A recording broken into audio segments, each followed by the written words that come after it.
whenever you're low enough to the point you think not waking up tomorrow is easier than whatever you're in, you have to know it's not true. But when you're in there, it seems like the only reality. It seems like the only way out, right? No matter anyone's circumstance, if you get to that level, it's because whatever you're going through, you believe it's easier if you're just not here anymore. And I want everyone and anyone who's hearing this to know, like, that is not true. Things can always change, and they will change. Right? Yeah, nothing is forever. What was getting you? What was your light at the end of the tunnel? Because I feel like for me, if I was in a position like that, there's got to be one thing that I'm holding on to, whether it's like seeing my parents and my sister again. You know, I got to go out and, you know, you do that hobby you like to do, go take a drive on the beach. Like what was getting you through that? Or did you even have a light? Like the light was freedom. It was my faith of getting out. It wasn't even a particular activity or seeing anyone. It was like if you're in jail, just stepping outside and not having only 10 minutes to be there. You get your free will back.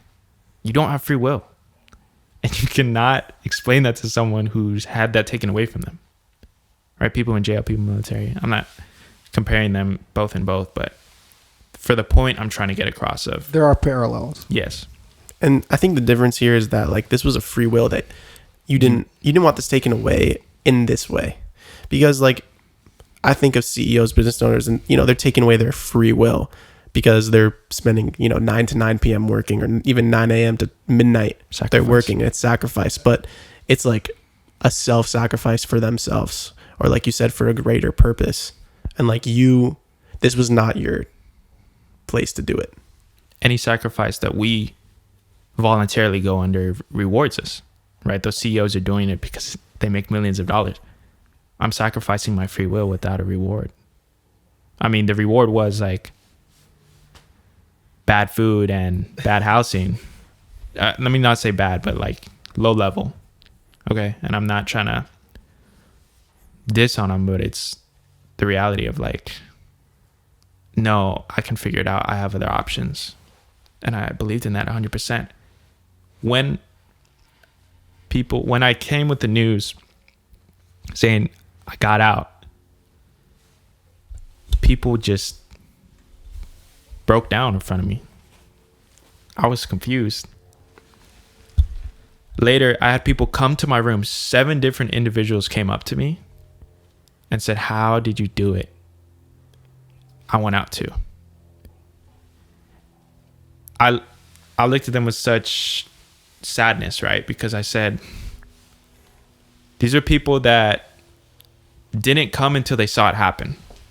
And I was like, yeah, nah, you don't get it. You have to already believe that you're going to get out. That's what faith is, right? I didn't know it at the time, but I was looking at these people.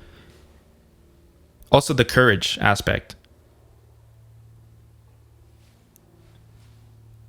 To go against the grain in something that everything is designed to go one way and you're going to go the other way. And you have to do it in such a professional manner of keeping it to yourself. It almost took me out. It was tearing me apart. And these people only now wanted to come to me and say like, how did you do it? Because they saw it happen for me. And I knew that there wasn't, how it happened for me wasn't going to work for them.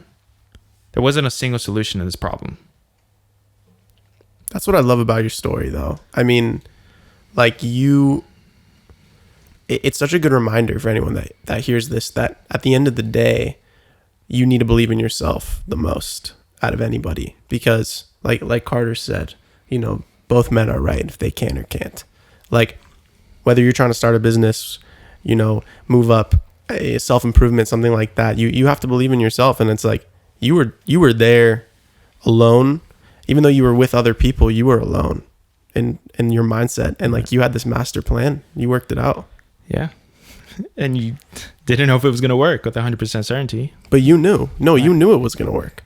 Right. You Let me say that everyone around me was a reinforcer for the people that did know. It's like, it's not going to work. It's not in your control. That's what everyone's trying to tell you, right? I think that's the biggest lesson out of the story. Everyone try to tell you what's in your control, what's not. Everything is in your control. I mean, down to the stuff that you wouldn't believe.